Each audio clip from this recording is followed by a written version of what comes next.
Bienvenue chers auditeurs dans cet épisode où nous évoquerons aujourd'hui un des procès sans doute les plus mystérieux et énigmatiques de l'histoire de France, à savoir la fameuse affaire des démons de Loudun. Dans notre émission, nous explorerons notamment la vie d'un prêtre, la vie du prêtre Urbain Grandier qui fut accusé d'avoir pactisé avec le diable en ce début du XVIIe siècle, dans une affaire où se mêlent, disons-le, à la fois la possession, la politique et bien souvent, malheureusement, la manipulation.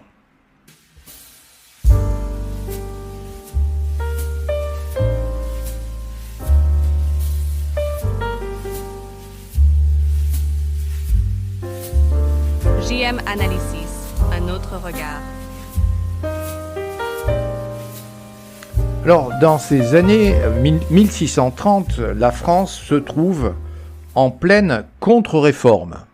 C'est-à-dire dans une période où l'Église catholique essaie ou tente de reprendre le contrôle, en quelque sorte, de l'histoire après les avancées de ce qu'on appelle le protestantisme. Et nous nous trouvons aujourd'hui dans la belle ville de Loudun, dans cette région de la Nouvelle-Aquitaine, Loudun avec sa tour carrée si caractéristique, une cité féodale avec une architecture austère, de nombreuses ruelles étroites et surtout, en cette partie du XVIIe siècle, une population qui a largement souffert des guerres de religion. Il faut savoir que notre roi Henri IV avait accordé avec l'édit de Nantes aux protestants la liberté de culte et la possibilité dans certaines villes d'ériger de véritables murailles et des forteresses pour pratiquer en quelque sorte librement leur foi à l'intérieur de ces châteaux.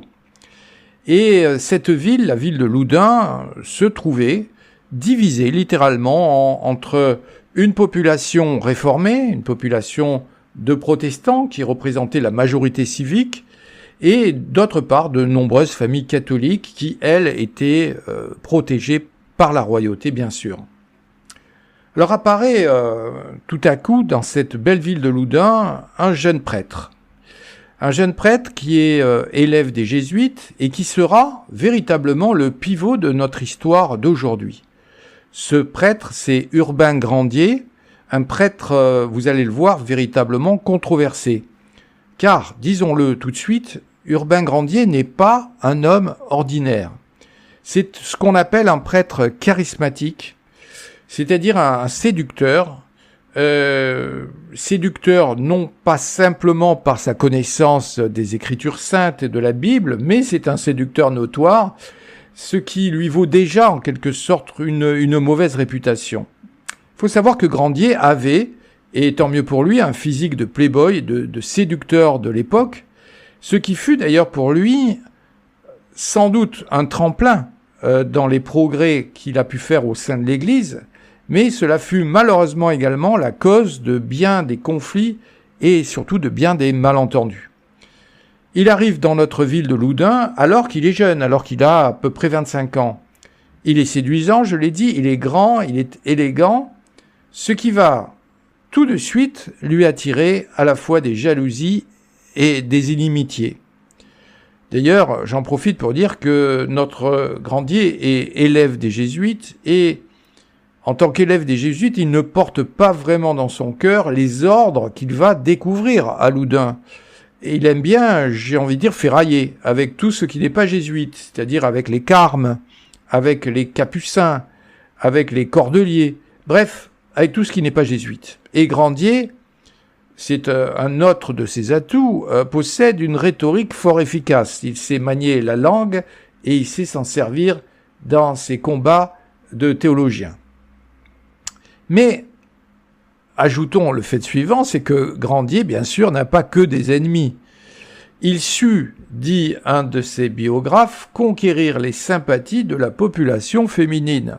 En effet, notre Grandier portait bien la mode de l'époque, c'est-à-dire il portait bien la moustache, il portait bien la barbe en pointe qui était à la mode à l'époque de Louis XIII, ce qui attirait, disons-le, nombre de ses paroissiennes qui se pressait devant son confessionnal.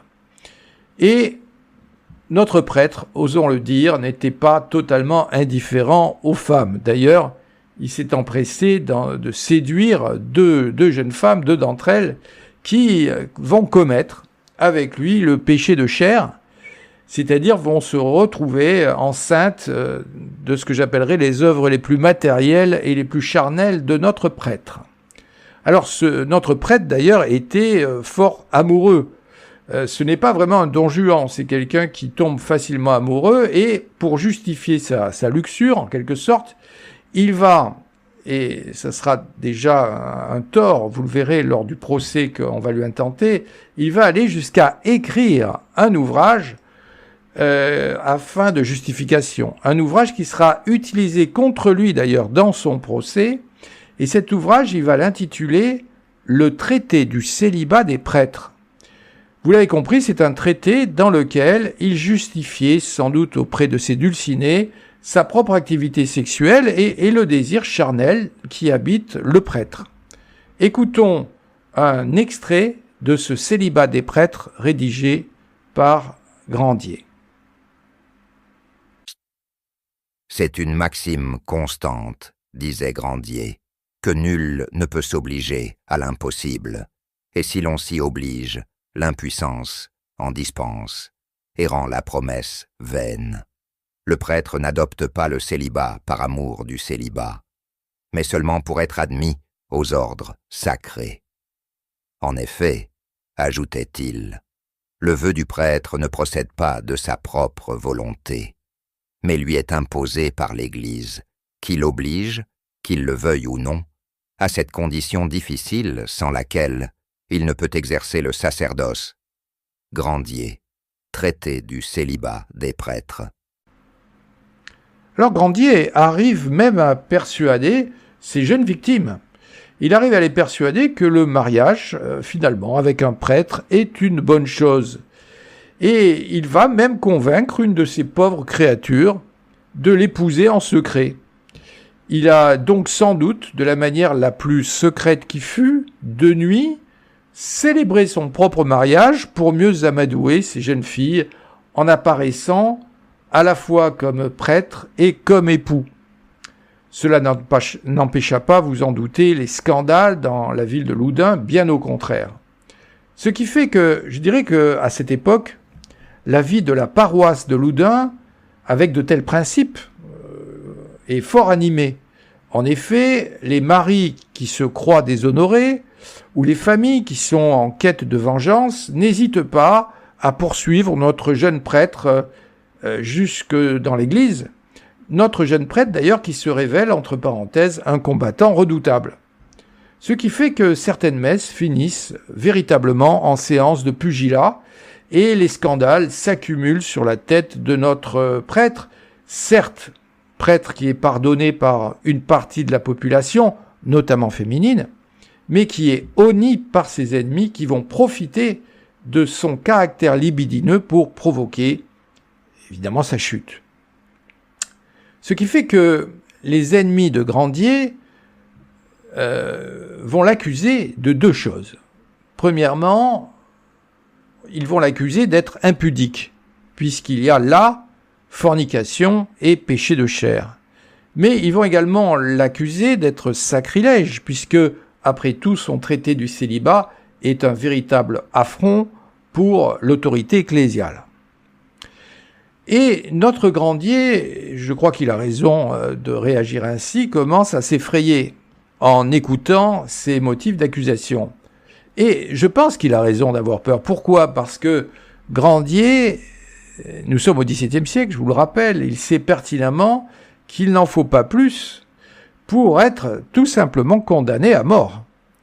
Et que cela était d'ailleurs arrivé, si vous avez quelques mémoires d'historiens, cela était arrivé à Louis Gaufridi, ce fameux moine bénédictin de Saint-Victor de Marseille, et le fameux curé des Accoules à Marseille, qui avait fini brûlé vif pour les mêmes raisons. Alors, Grandier, bien sûr, lui qui a le verbe haut, va se défendre comme un beau diable, si l'on peut dire. Il jure que sa foi est intacte. Et il va déclarer ceci: « J'ai les sentiments de la foi aussi purs qu'en sortant du baptême. » Mais, disons-le, ces déclarations laissent froid ses ennemis qui ne peuvent supporter l'insolence de ce prêtre et la réussite également de notre jeune prélat. Dans ce climat qui est tendu, avouons-le, les affaires et des affaires de possession démoniaque vont surgir, principalement dans un couvent qui est le couvent des Ursulines à Loudun. Alors ces Ursulines s'étaient installées dans la ville afin d'instruire les enfants pauvres, et également afin de visiter les prisonniers.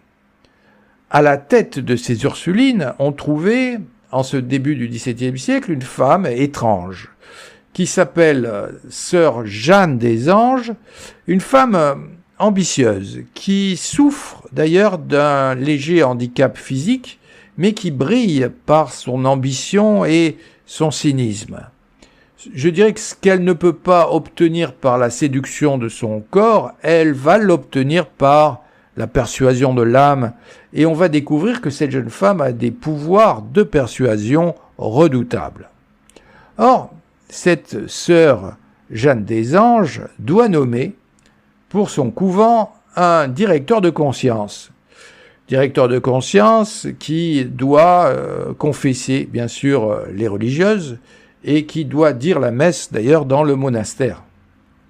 Alors elle pense immédiatement, cela ne vous étonnera point, à notre beau curé. Elle pense à Urbain Grandier, mais celui-ci va refuser. Il va refuser en raison de ses nombreuses occupations dont nous savons à présent quelque chose, chers auditeurs. Et l'on peut penser que notre supérieur, que sœur Jeanne des Anges en fut fort vexée, ce qui est peut-être d'ailleurs à l'origine de notre affaire, vous allez le voir, de démons.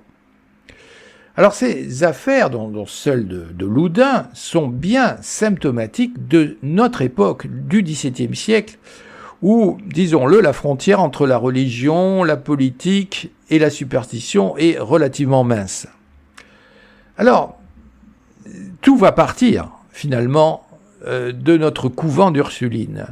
La date, je vous la donne, c'est septembre 1632, et dans ce couvent, eh bien, vous avez 3 religieuses, dont notre mère supérieure, Jeanne des Anges, qui affirme être victime de visions. J'avoue que je ne sais pas comment décrire ces phénomènes, mais on peut parler de visions, en tout cas des phénomènes fort étranges.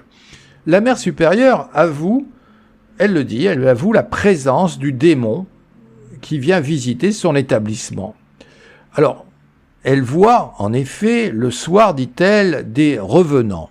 Elle a vu, notre mère supérieure, notamment le visage d'un prieur, c'est-à-dire d'un confesseur, qui était décédé quelques semaines auparavant et qu'elle semble voir comme s'il venait de ressusciter. Et puis va apparaître dans ses rêves, et comme c'est bizarre, et j'ai envie de dire, notre Urbain Grandier, qui a des actions qui sont totalement étranges avec elle, qui la caresse, puis va finir par la violer chaque nuit, ce qui, entre parenthèses, n'a pas l'air de déplaire à notre Ursuline, mais vous le savez, chers auditeurs, les voies du démon sont parfois impénétrables. Alors écoutons un témoin nous raconter les rêves lascifs de sœur Jeanne. Ce n'était plus, dit-il, la personne de son confesseur défunt, mais le visage et la ressemblance d'Urbain Grandier, qui, changeant de propos aussi bien que de figure, lui parla d'amourette, la sollicita par des caresses aussi insolentes qu'impudiques, et la pressa de lui accorder ce qui n'était plus à sa liberté et que par ses vœux elle avait consacré à son saint époux. Aussitôt elle se débat, personne ne l'assiste, elle se tourmente. Rien ne la console, elle appelle, nul ne répond. Elle crie, personne ne vient, elle tremble, elle sue, elle se pâme, elle invoque le saint nom de Jésus. Vous l'avez compris, il s'agit de manifestations évidemment démoniaques qui vont se multiplier. des convulsions, des blasphèmes, des comportements très étonnants, frénétiques. Et rapidement, les sœurs de notre couvent vont accuser Urbain Grandier, le curé de la ville, d'être l'auteur de leur malheur, affirmant qu'il les aurait véritablement ensorcelés après avoir refusé de devenir leur confesseur. Alors que faire face à des manifestations paranormales, des manifestations qui se multiplient d'ailleurs de manière fort inquiétante? Eh bien, une seule solution. Et cette solution, c'est la solution du XVIIe siècle, c'est tout simplement l'exorcisme. Et face à donc ces accusations, une série d'exorcismes publics va être organisée, des exorcismes qui vont attirer une foule incroyable de curieux et qui vont accentuer par là même ce phénomène que l'on peut appeler d'hystérie collective. Les exorcismes vont se dérouler sous la supervision de prêtres influents, la plupart du temps des proches de Richelieu. Et l'on peut dire que la ville de Loudun est à cette époque-là divisée en deux parties, en deux camps bien précis. Pour les premiers, la possession du démon, c'est un fait avéré.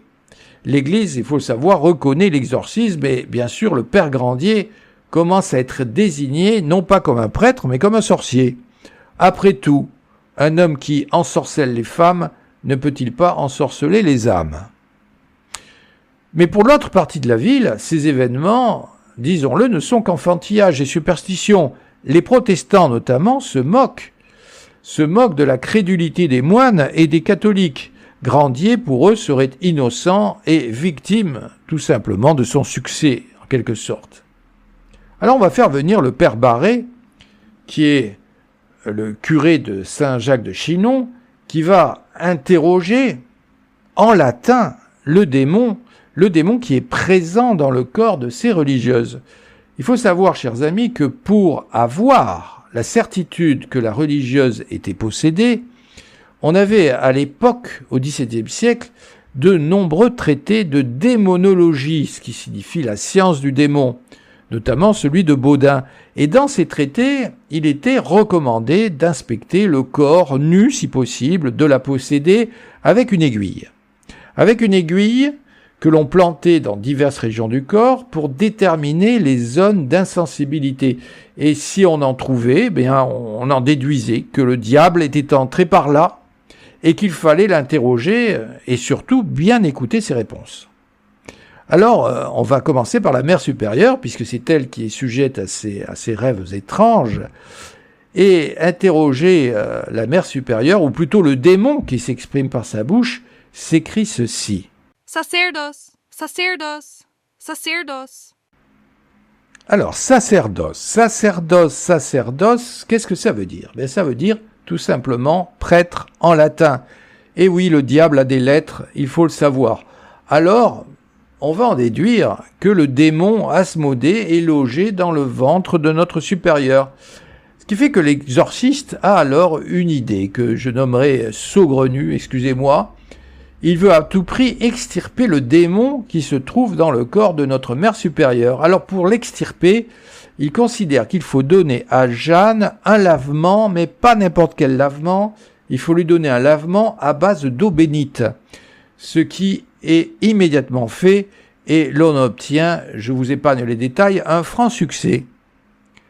Dans la ville de Loudun, nous trouvons alors une quantité incroyable de prêtres qui se baladent et qui recommandent des jeûnes aux uns, des prières aux autres, afin de lutter bien sûr contre le démon. Mais rien n'y fait. Rien n'y fait et on constate la présence de ces lutins, des esprits, qui prennent l'allure de chats ou de boules noires, et cela malgré la présence des rites mis en œuvre pour les éloigner.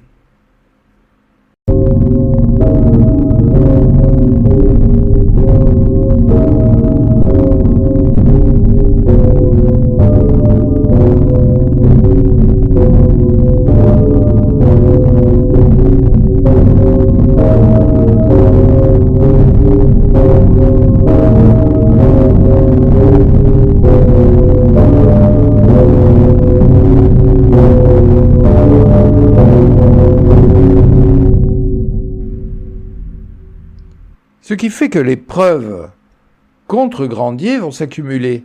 Des pactes prétendument signés avec le diable, d'ailleurs, sont présentés, et des marques démoniaques sont cherchées sur le corps de nos religieuses.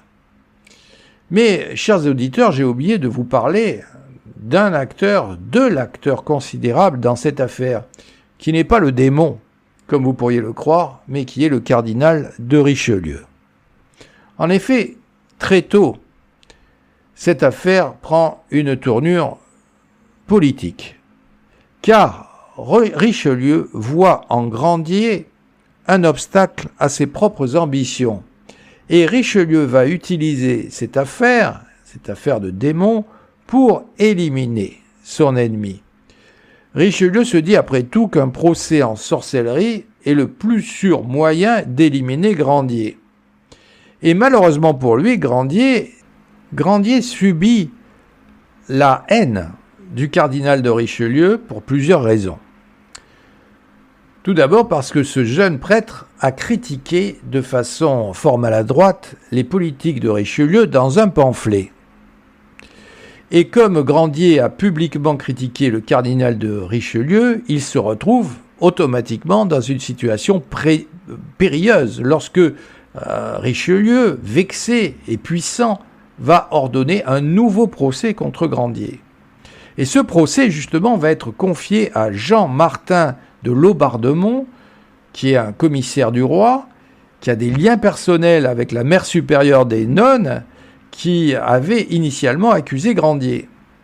Alors, malgré le fait que les nonnes, lors de leur second interrogatoire, ne confirment plus du tout leurs accusations, le procès est manifestement biaisé et il est organisé, ce procès, de manière à condamner, vous l'avez compris, Grandier. Ce qui fait que la procédure extraordinaire qui va être imposée par Richelieu va priver notre Grandier de toute possibilité de faire appel, notamment à une juridiction supérieure, ce qui révèle franchement une justice corrompue et contrôlée totalement par des intérêts politiques. Il faut savoir également que Grandier s'était opposé à la destruction des murailles de Loudun, ce qui était une décision politique qui visait à affaiblir les protestants de la ville. Et les protestants savent bien que Grandier les protège, ou tout au moins ne les ennuie pas, ce qui est déjà énorme dans ce climat de contre-réforme. On dit d'ailleurs que certaines familles protestantes assistaient à des sermons de Grandier, ce qui suffit à répandre bien sûr une odeur de soufre autour de lui dans ce climat religieux qui règne alors. Ce qui fait que Grandier est confronté à de véritables preuves qui sont fabriquées par ces juges. Alors ces documents, prétendument signés par Grandier et les démons, sont présentés comme des preuves de son pacte avec le diable. L'un de ces actes, rédigé en latin, est signé « Satanas », porte des symboles étranges et est manifestement falsifié. Je vous le livre. Nous, le puissant Lucifer, le jeune Satan, Belzébuth, Léviathan, Élimie et Astaroth, ainsi que d'autres, avons aujourd'hui accepté le pacte de l'alliance d'Urbain Grandier qui est à nous. Et à lui nous promettons l'amour des femmes, la fleur des vierges, le respect des monarques, les honneurs, les plaisirs et les pouvoirs. Il se livrera à la débauche pendant 3 jours, la beuverie lui sera chère. Il nous offrira une fois par an un seau de sang. Sous ses pieds, il foulera les choses saintes de l'Église et il nous posera de nombreuses questions. Avec ce pacte, il vivra 20 ans heureux sur la terre des hommes, puis nous rejoindra pour pécher contre Dieu. Lucifer, Belzébuth, Satan, Astaroth, Léviathan et Élimie. Malgré les efforts de son ami qui y est pour le défendre, Grandier va finir condamné à mort. Alors son acte d'accusation a été conservé et je me permets, si vous le voulez bien, également de vous le livrer. Nous, sans tenir compte de la requête du 11 août présent mois, avons déclaré et déclarons le dit Urbain Grandier, Dumentatin, et convaincu des crimes de magie, maléfices et possession survenus par son fait sur certaines religieuses ursulines de cette ville de Loudun et autres personnes laïques mentionnées au procès pour réparation de ces faits, nous l'avons condamné et condamnons à faire amende honorable, tête nue et en chemise, une corde au cou, tenant en ses mains une torche de 2 livres, devant les principales portes des églises Saint-Pierre du Marché et Sainte-Ursule de cette ville de Loudun, et là, dévotement à genoux, demander pardon à Dieu, au roi et à la justice. Cela fait, il sera conduit à la place publique de Sainte-Croix de cette même ville, où il sera attaché à un poteau sur un bûcher qui sera dressé en ce lieu, et son corps sera brûlé vif, avec les pactes et caractères magiques, ainsi que le livre manuscrit qu'il a composé contre le célibat des prêtres, et ses cendres seront jetées au vent.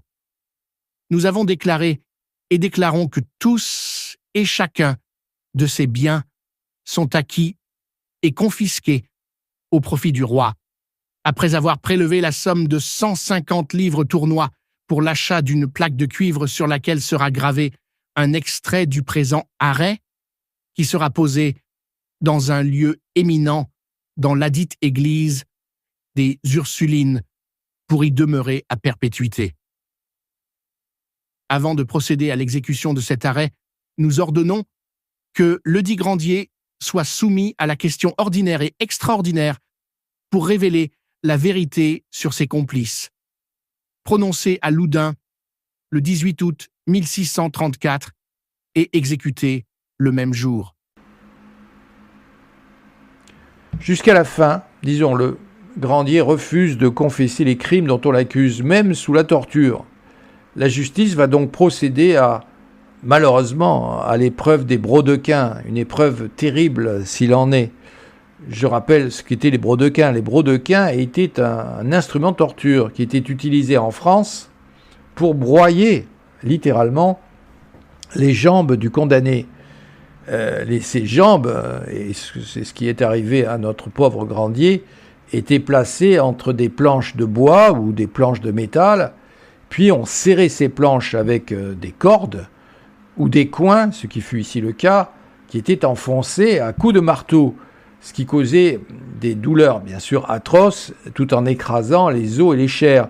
Et cette méthode de torture visait à extorquer des aveux, souvent dans des conditions bien sûr de souffrance insoutenables. D'ailleurs, notre pauvre prêtre s'évanouit à plusieurs reprises en subissant cette torture, mais à chaque fois qu'il se réveillait, il n'oubliait pas de clamer sa foi et surtout de clamer son innocence.